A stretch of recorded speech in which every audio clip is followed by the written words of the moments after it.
Bonjour, moi c'est Bruno Roca, bienvenue dans votre revue de presse JV. Ce matin, je vais vous parler de Shin Megami Tensei 3, avant toute chose. Nocturne HD Remaster, oui, ça a été annoncé sur Nintendo Switch et PlayStation 4. Alors sur Nintendo Switch, dans un premier temps, bien sûr, puisque c'est l'une des annonces du...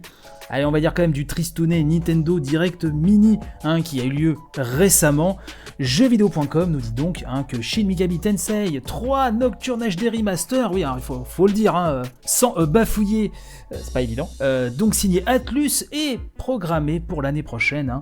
Il s'agira donc d'une version magnifiée, nous dit-on, de l'expérience sortie à l'origine sur PS2 en 2003, 2005 chez nous, et nous permettant de suivre les aventures d'un lycée au cœur d'un Tokyo rempli de démons et d'âmes errantes. Une aventure donc restée culte pour de nombreux joueurs, nous dit JV.com, et qu'il sera possible de redécouvrir sur Switch et PS4 au printemps 2021.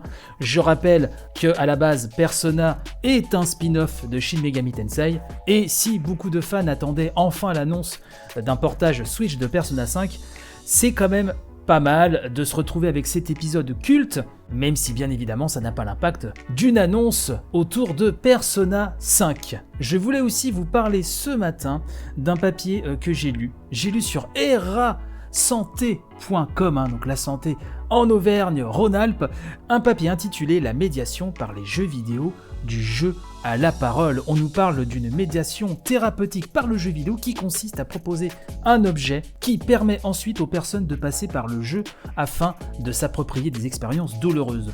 Une thérapie délivrée par Guillaume Gillet, psychologue clinicien et psychothérapeute lyonnais. On nous dit dans cet article, je cite, que la médiation par les jeux vidéo existe sous plusieurs modèles qui dépendent de l'approche théorique à laquelle le thérapeute se réfère. Donc Guillaume Gillet utilise l'approche psychodynamique de la médiation thérapeutique. Ça c'est développé donc par le Centre de recherche en psychopathologie et psychologie clinique de l'Université Lumière Lyon 2.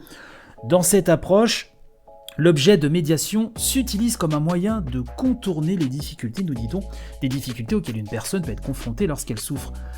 C'est un objet par le détour duquel le patient va parler tout en jouant. Ça va donc lui permettre d'aborder ce qui le fait souffrir sans que cela se fasse de manière frontale et donc moins violente. Au fond, la médiation thérapeutique consiste à offrir les conditions permettant de revivre de manière non traumatique des expériences traumatiques. En outre, on nous explique qu'il faut être vigilant quant au choix du jeu. Et ça se fait en fonction du patient.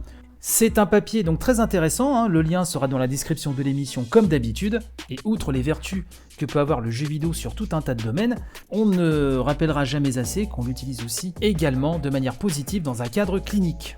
Et on va terminer à nouveau avec un RPG japonais, un JRPG, à savoir Final Fantasy VII Remake, dont la suite sortira aussi vite que possible, nous dit-on. C'est Gamecult qui nous parle de cela et qui nous dit que 3 mois après les confessions des développeurs compilées dans le guide Ultimania, Famitsu et Square Enix ont décidé qu'il était temps d'en remettre une couche sur FF7 Remake. Donc l'hebdomadaire japonais nous explique Jarod de Gamecult consacre pas moins de 15 pages aux réflexions de l'équipe de développement en charge du projet. Et on apprend donc notamment de la bouche même de Tetsuya Nomura que, je cite, « Pour le prochain jeu, nous avons prévu de sortir aussi rapidement que possible quelque chose d'une qualité encore plus grande et de plus amusant encore que le premier jeu. » Voilà, en tout cas, on va terminer avec ceci. Merci de m'avoir encore suivi ce matin et donc je vous donne rendez-vous demain matin pour une nouvelle édition de votre revue de presse JV.